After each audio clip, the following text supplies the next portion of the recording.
roses were living the dream. To you, my darling. No, to you. Until it all came crashing down. He got fired. Fired? On August 29th, stop. You stop! And see The Roses. Rated R. In theaters everywhere, August 29th.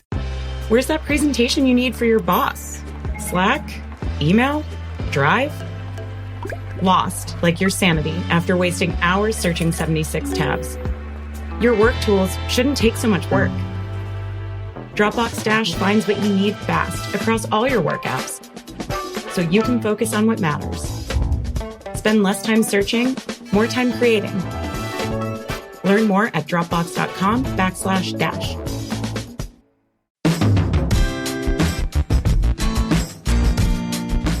Welcome into the Tour Coach, everybody. I'm your host, Tony Ruggiero here.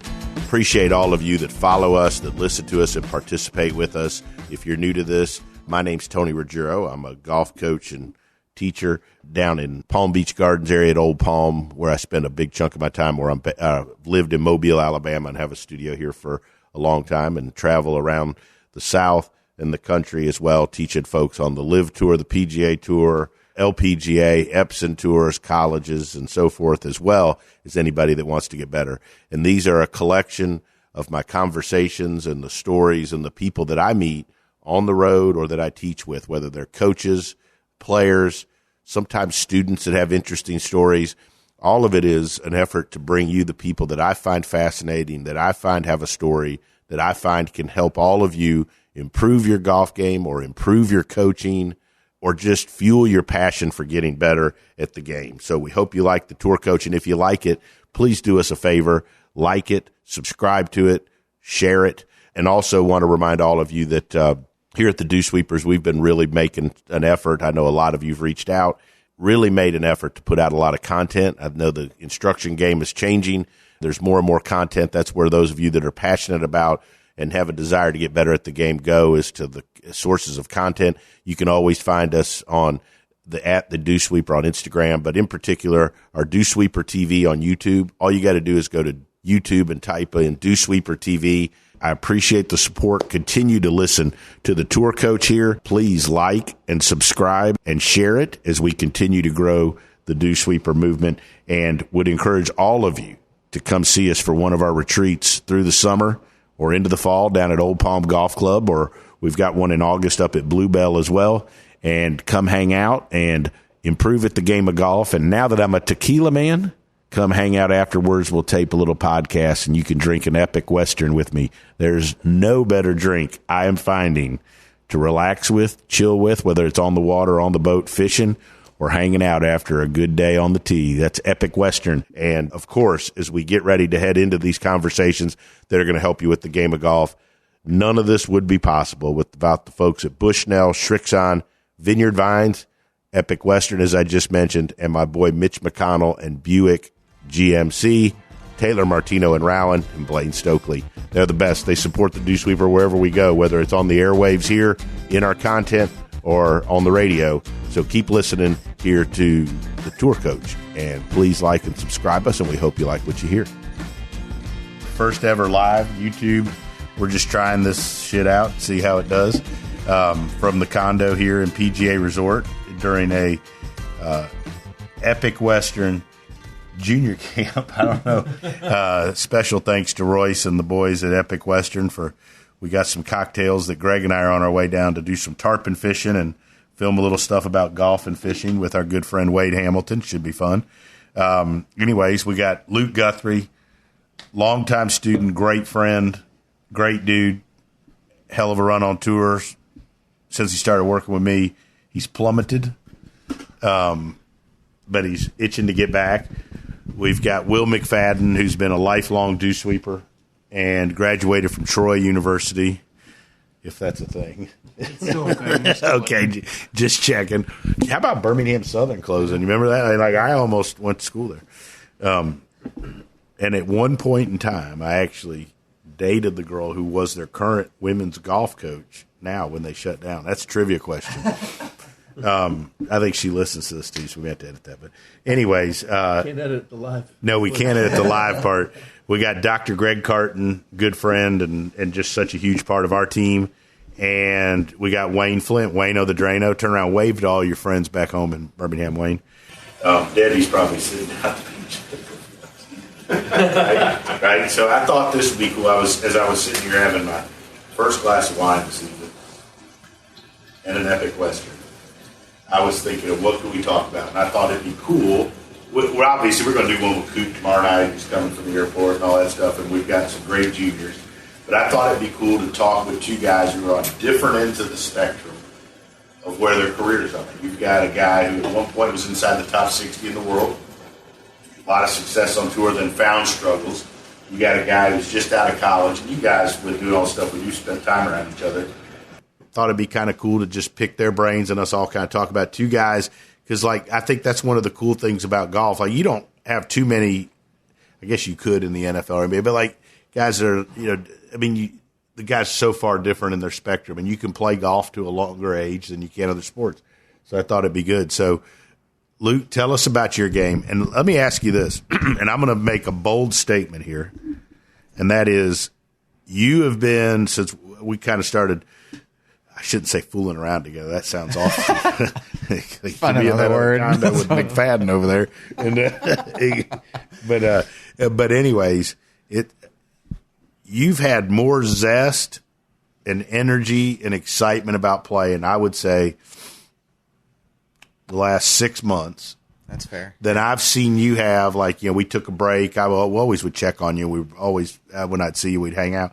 But that I've seen you in a long time. What has brought about that rejuvenated feeling? Is it just the golf, or is it loving golf? And after all of the ups and downs, how the hell are you still excited about it?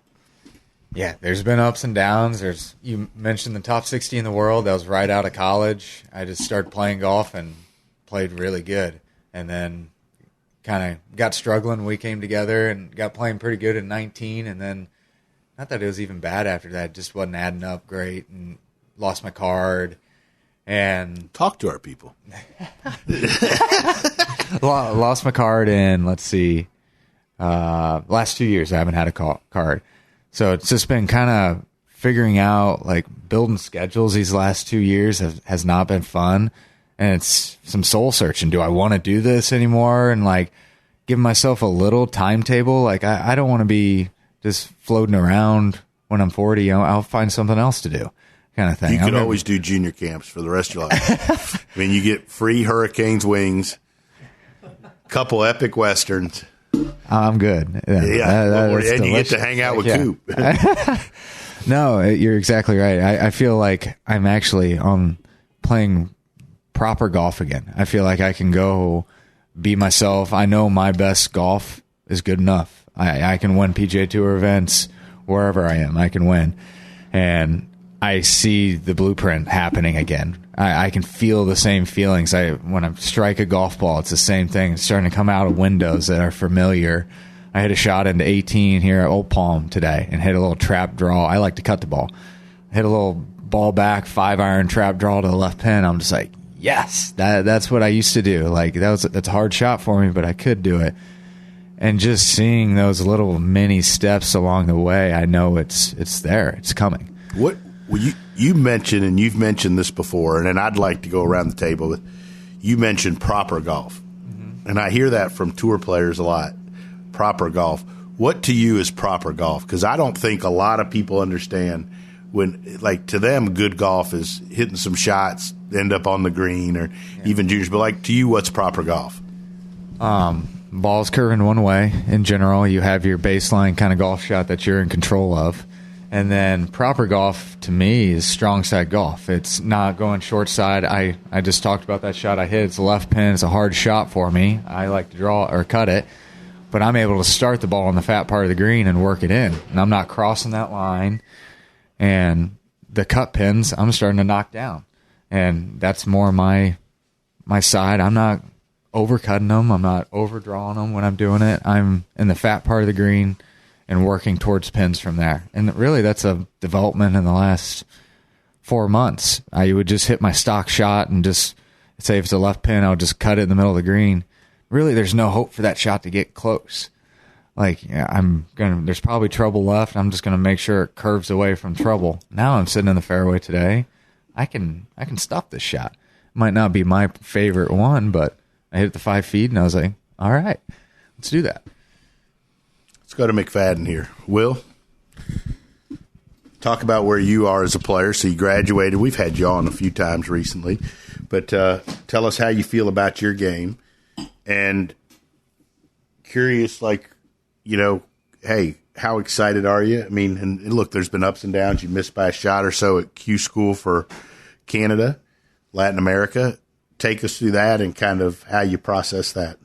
Yeah, I think what Luke just said about proper golf is loud for our fans. Extremely interesting because that's something that I've actually gotten to experience over the last few months as well. Is I've been a drawer my whole life, and for the last couple of years, I've really struggled finding that proper draw. And over the last few months, it's kind of started to come back and showed up a little bit at Q School for about 63 holes, and which at Q School, unfortunately, you got to play 72. So that was a tough pill to swallow. But that was another thing. First Q School, it was extremely exciting to be out there. It's a completely different feeling than any other tournament I've played in on the other mini tours. There was no purse at the end of the week. You're playing for spots, and it was very nerve-wracking, but I had a ton of fun out there doing it. So I look forward to the next few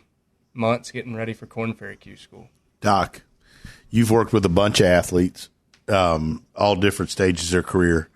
When you watch guys at these two different stages, like when you watch a guy at Luke, been doing it for a while, ups and downs, what advice do you give them, and what impresses you? Or I guess you could be unimpressed with anything they've said too. But like when when you look at like Luke's energized and reinvigoration to me has very much impressed me for him at his stage of his career, and so that's just kind of fascinated me a little bit.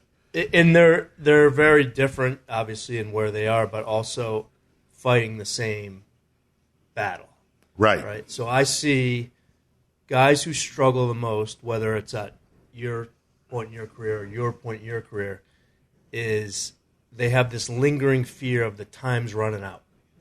Like, I got to make something happen in the next couple of years, or what am I doing? Or I've done this for a long time, I'm hanging on, I'm feeling good, but when's it time to stop? And that causes a lot of concern for guys. And I feel like the ones that are able to put that aside for as long as they can, just the thought of when it's supposed to be done, and just say, hey, all I got right now is tomorrow. Let's see how tomorrow goes. Let's see how the next day goes. Are the ones that's good. Do pretty well. That was worth buying you chicken wings for. Thanks for the wings tonight. Yeah. The difference is, you tell me anybody else in the golf industry that's bought $900 worth of wings in 2 nights. That's a lot. I wasn't here last night. Wow, I missed the big night, I guess. Thank God. And then the other challenge is Luke has seen it before, and then it went somewhere, right? You struggled for a little bit, but still the passion. I was going to say the same. The passion, like the love for the game, the fact that you're out here today, playing with these kids and really having a good time, to me says things are going to work out just fine, because it's that enjoyment that really. It's not, hey, when you get your card back, then you'll be happy. It's you're happy now, and maybe good things will come. We're going to go to Wayne in a second, but I want to direct this towards you. And you said somewhere within the last 24 hours, you said, I thanked you for coming to do this. I think it was last night when you came in and I couldn't find either of my cubes for my phone because I may have had too much string. But eventually found both. We eventually found 2 of them. I didn't even know I had a second one here. +1 on the cubes. But I thanked you for coming and how much it means. And you said, this is great for me in my game too. What did you mean by that? And why is, because I thought like too, Lucas, when he came and did this some with us a couple times, he did phenomenal with the kids. And I always thought it was good for him. I think it's good for you. What is it good for you? How does it help you coming and giving back and being around people and doing this? It's just fun to get back on it. just on a personal level, I remember my age group, or when I was that age, and like I would have done anything to be in this situation, just learning, and I would have been so quiet when I asked one question, but I would have just been soaking up every second. So just being able to get back, first of all, but for me, selfishly as a player, like verbalizing to these kids, like how you hit a bunker shot today, and it's like, it's easy. I know how to do it. You realize how much knowledge you have in the game, and you can just be like, okay, like one of the juniors I was playing with today was kind of struggling, and he asked a great question, and then he's like, so what do you think of my game? Like, what do I need to do? And I was like, number one, ball has to curve one way. Like, you can't be having it go both ways. It's just going to be miserable if you do this. Like, and you got to make everything inside 6 feet, and then really everything else you just progressively try to get better. And those are like the non-negotiables, and just do that, and it'll be fun. Let's just recap that, because this is good. Luke's non-negotiables to getting better. 1, ball's got to curve one way. Yeah. For you, it's fade. You, it's a draw. Right. What was 2? You take care of everything inside 6 feet, and you can extend that to 8 feet, but like really any day, make 6 footers and in. So everybody's got to make 6 footers and in. Yep. And then, I mean, obviously you want a good short game, and you want to hit the proper shots. You want to hit great irons, and sure, you need to be a great wedger, but the ball needs to be in play. And if the ball's curving one way, these fairways are huge if it's curving one way. They get really small if it starts curving both ways. Wayne, you've watched a bunch of tons of great players over your years. What are some of the non-negotiables or the differences that you've seen between players that make it and those players that don't? And when you see players and you see guys on the borderline, on the cusp, what are the things you look at that you think determines that? And I'm going to call Coop and Uber. Well, I think Luke is right on with the non-negotiables. I mean, in order to make it or get to where you want to get to, you have to have a passion for the game, which both these guys do still, and just beginning. Well, not beginning, but beginning your professional career. So you have to have a passion for it, and that's what's exciting to see Luke having passion to go out there and play and have fun playing golf with the kids and have fun, looking at himself and realizing, hey, I really do know a lot about this game, and make him rethink of what his game is really all about, and make him more aware of how good he really is. So the trust and all the great stuff that goes along with playing great can come back to him, and he can find his way. The non-negotiables, you got to put the ball in play. I mean, so it's got to move one way or the other, but it can't go both ways.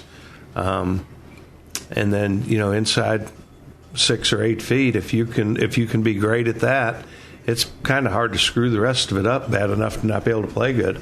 We went out and watched a bunch of the golf today, and we talked on one hole about they were 30, 40 yards in, and they'd all hit good tee shots, and they were all in play. But they were 30, 40 yards in, and the next thing you know, there was a whole bunch of missed greens and a whole bunch of 10, 12, 15 footers trying to make par, and that just doesn't last too long. You've got to be able to put it in play. You've got to be able to manage yourself and get it on the green, and then you got to be great from 6, 8 feet in. And I think we talked for just a second, Luke and I said, they probably just don't spend hardly any time at that part of the game. They just don't put a lot of effort into that, and they make 4, 5, 6 footers on the practice screen, and they think, oh hell, I got it, I'm good at this, and you got to make them all. You got to make them all, and you got to make them every day. So that's what I see. The ones that are great are putting the ball in play.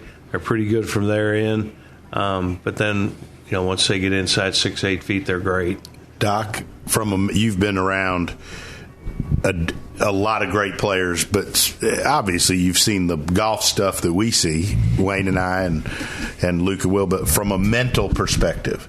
So I'm sure all players are cut different and all that, but from the ones that are able to bounce back and have success, or the ones coming out of school and then have success, what are the things that you see, the commonalities of the people that are successful in these situations? And you kind of touched on it a hair, but go ahead. Have another epic Western, by the way. They're sponsoring the Tour Coach. I don't know if y'all know this, but go have you an epic Western. That's a good. Yeah.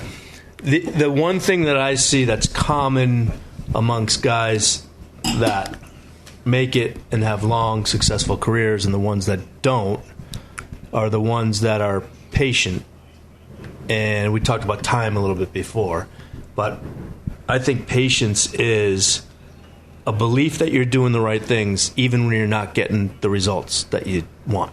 Wow. Right? And that's deep. Well, but that's what it takes, because this is a weird game. You could be doing everything right and not seeing any results.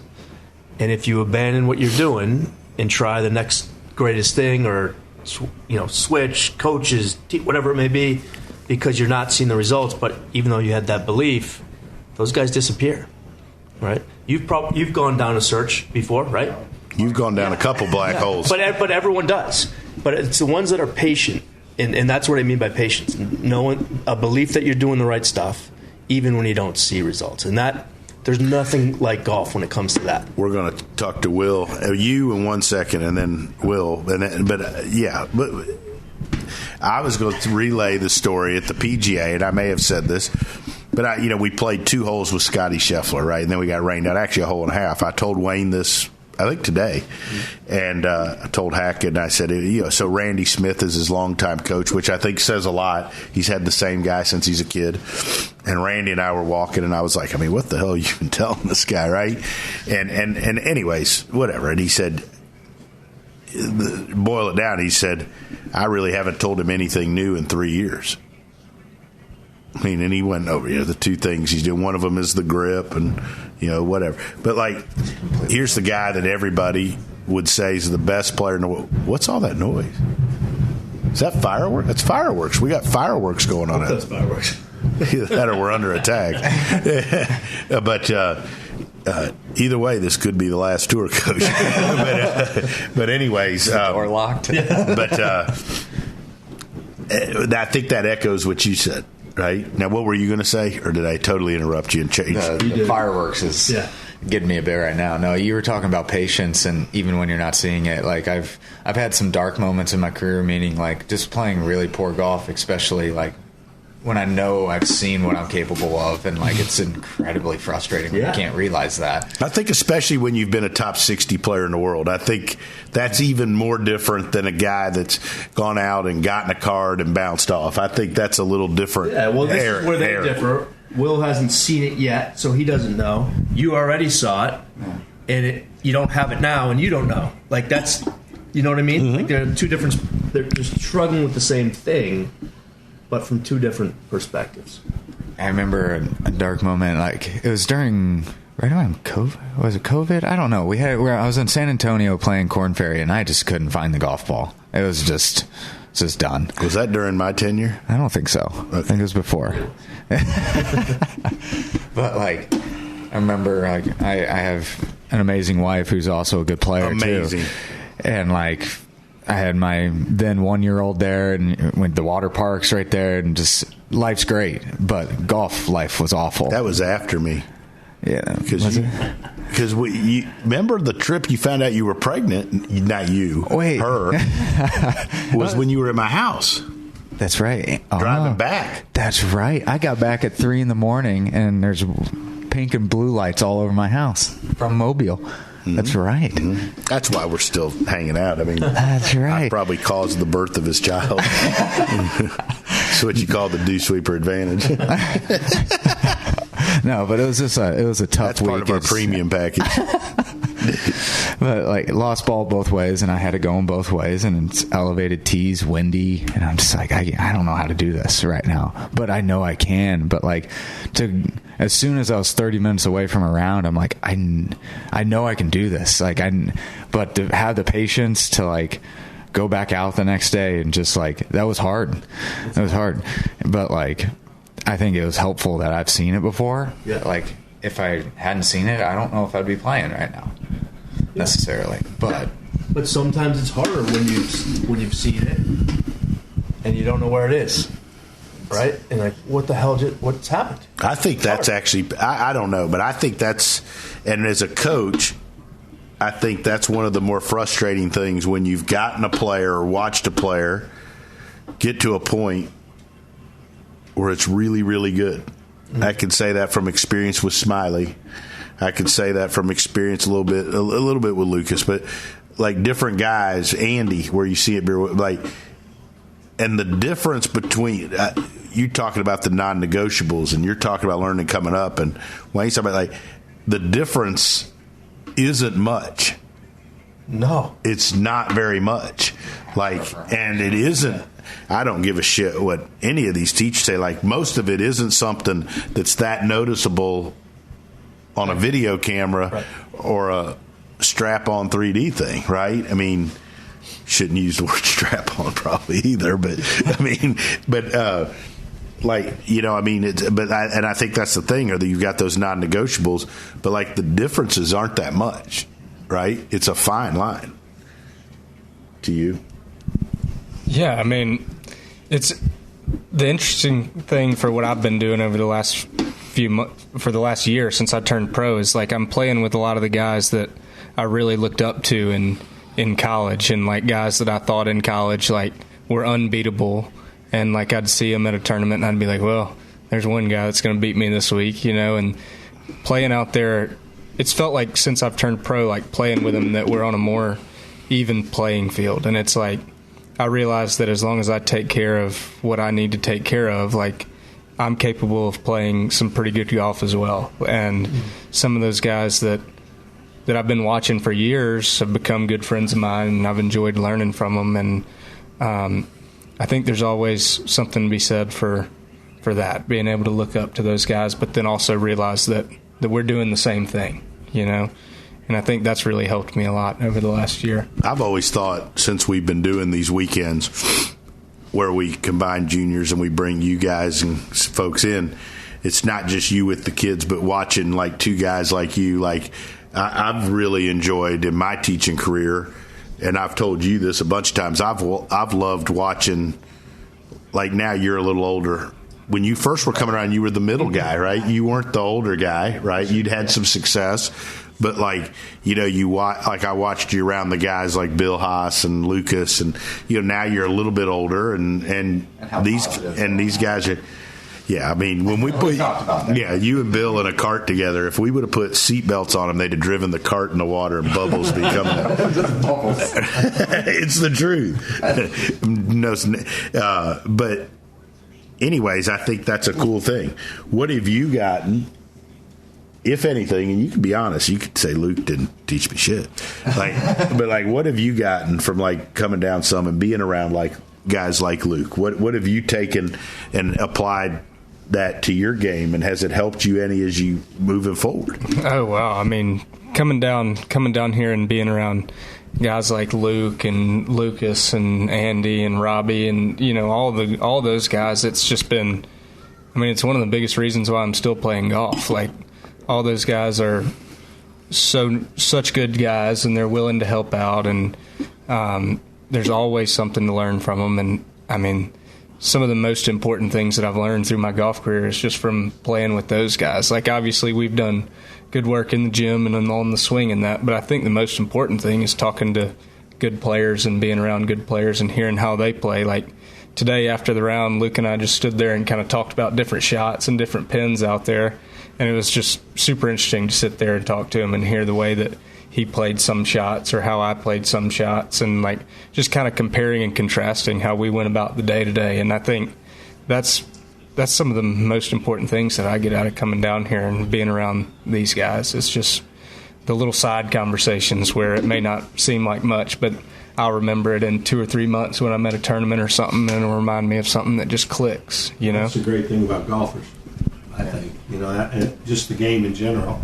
You know, I think the game lends to that, and, you know, it's a gentleman's game and all the stuff that we've heard, you know, our whole careers growing up. And I think that's the great thing about golf in general, is golfers are willing to share secrets and share feelings and share strategies and and share things that may have helped them, or hey, watch me hit this short game shot that I learned from someone, and they're willing to share that and I think all great players know how hard the game is, and I think they're all willing to share with whoever's a golfer. And look, this is not a live versus PGA Tour deal. But one thing that I think has been incredibly cool is that team atmosphere out there is different, right? And and I've watched it with, Andy's on Phil Mickelson's team. I've watched how, Cam Tringali and Brendan Steele have been supportive and tried to help him, and then even more importantly, watching Mickelson and taking the time and going a step beyond that, like Phil asking or saying like, hey, we don't want to overstep. Like, what's our best way to help Andy? Yeah. Right.